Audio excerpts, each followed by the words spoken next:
Okay, so today we just doing shit. I'm gonna ask you guys to like, comment, and share. I have a couple hot takes I kind of want to talk about. So the first one is obviously in like shonen, right? You have the main character, then you have the second guy. Usually, right? You have the main character, then you have the second guy. In Naruto, you have Sasuke, right? So you have one A, one B. In I would say in One Piece you have Luffy and Zoro. All right, I'll consider Zoro as the second guy. My question is, which second guy can not only deserve their own separate show, right? Like a spin-off, but which second guy actually can hold their own anime, right? For instance, you have, like I said, you have Naruto and you have Sasuke. Sasuke can definitely hold his own, like Sasuke can definitely hold his own anime, right? Like I feel like Naruto is damn near almost about Sasuke, right? Like we know more about Sasuke's family than Naruto's family, which is nut, right? Like, dude, we don't even know about your family, but we know the one B's family more than the one A. What are we doing, right? Then you also have One Piece, right? So I have a hot take, when it comes to One Piece. In my opinion, bro, Zoro character runs circles around Luffy. This is my hot take. Hear me out though. The reason why I'm saying Zoro runs circles around Luffy, Zoro's character, when you actually look at him, right? He is literally the typical shonen main character, right? But with Zoro, although Luffy has this goofy and, kind of like childish way, right, about him, Zoro has the opposite. Zoro has this mystique and he has this aura. Zoro has better fight than Luffy. The thing that kind of like messes Zoro's stuff is that they make him dumb. Remove the silliness, right, that they'll put with Zoro. And when I say they make him dumb, as far as like him getting lost, right? He has no sense of like, direction. Like you leave him alone and then all of a sudden, dude is just lost. Like without that, even with that, right? You can even add that because actually that could be like, that's actually very endearing, right? To a certain extent, but like, yo, that's kind of endearing. Like I believe, right? Especially with his story, how he got to be this strong and how he's continuing to, get stronger. Zoro can, I in my opinion, bro, I love Luffy, right? But Zoro could easily steal the show. Easily steal the show. I feel like I relate more to Zoro than Luffy, if I'm being honest.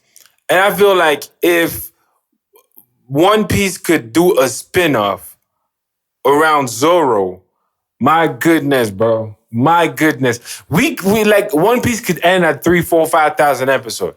That's how much I believe that Zoro could like hold his own. Like Zoro is that guy. Like I feel like he's, like I say, he's fighting is like his fight scenes are much better, like animated than Luffy's. Way much better choreographed, right? The fact he's already using swords, right, to fight, and he uses 3 swords to fight. And we talk his dialogue throughout the fight. The styles, right? Like he just has more styles, right? His demeanor, his aura, like I said, his swag, he hands down. I think like Zoro could run circles around Luffy if Oda wanted to. That's my hot take for One Piece. My second hot take, right, is with Hunter x Hunter. Right? First of all, right, before I even get to that point, right? Would you consider Killua as the 1B guy, or would you consider Kurapika as the 1B guy? Because if you ask me, Kurapika has so much potential, right? Killua is good, right? I feel like Killua is a good character. I think it was very necessary in Hunter x Hunter, right? I like how they met, with Gun. I like how, he was just skating and then Gun was just running and was like, yo, I'm gonna take my skateboard and just run with you. I like the friendship there with Gun. But I'm not gonna lie, man. Kurapika, I think if they wanted to, Kurapika could easily also steal the show. I think if we were to do a Hunter x Hunter spin-off, and then you put Kurapika as the main character, I'm sold. Take my money. I'm buying the whatever you selling. I'm buying. Please take my money. I'm the Kurapika. Just his powers, right?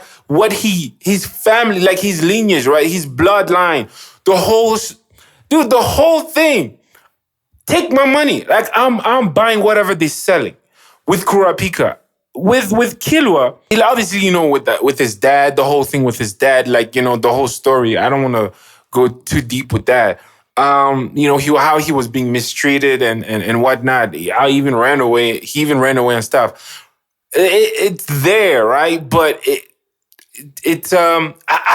I personally don't think that it would hold much weight, especially when if you were to compare that story to Kurapika's story with his family, with his lineage, because then you can introduce a counter power, right? You can introduce other powers that resembles Kurapika's.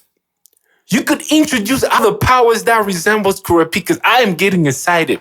That's how much I want to see a spin-off with on Hunter x Hunter, but with Kurapika's as the main character.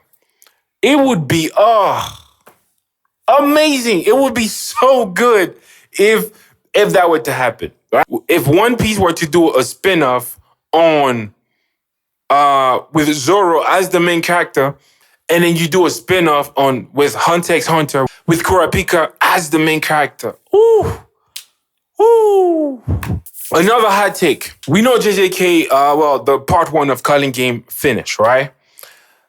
I'm just going to go out there and say it. I wanted to make a video about the Culling Game, but hey, man, if you tell me that you understood the Culling Game when it actually premiered, you lying, bro.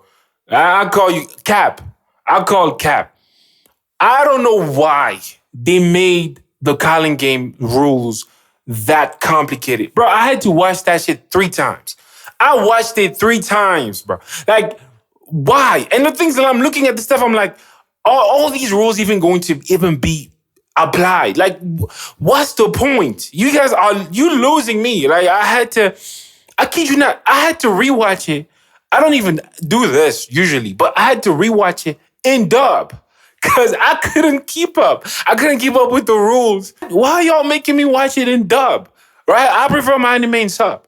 Why are y'all making me watching it in dub? If you tell me that you understood the Culling Game the first time you watched it, Cap, you lying. I don't believe you. I don't believe you unless you tell me you have a photographic memory. Every time you hear something, you just keep it inside your brain. No, man, I don't believe you, man. I don't believe you. I don't know why they made that. I don't know why they made the Culling Game rules that complicated. There was no need to. Right? At least from part 1, right? There was no need to, right? Why make it so complicated? They only used 3 rules, The whole list was so long. Also, so the people that hate on the people that love Solo Leveling, what is wrong with you guys?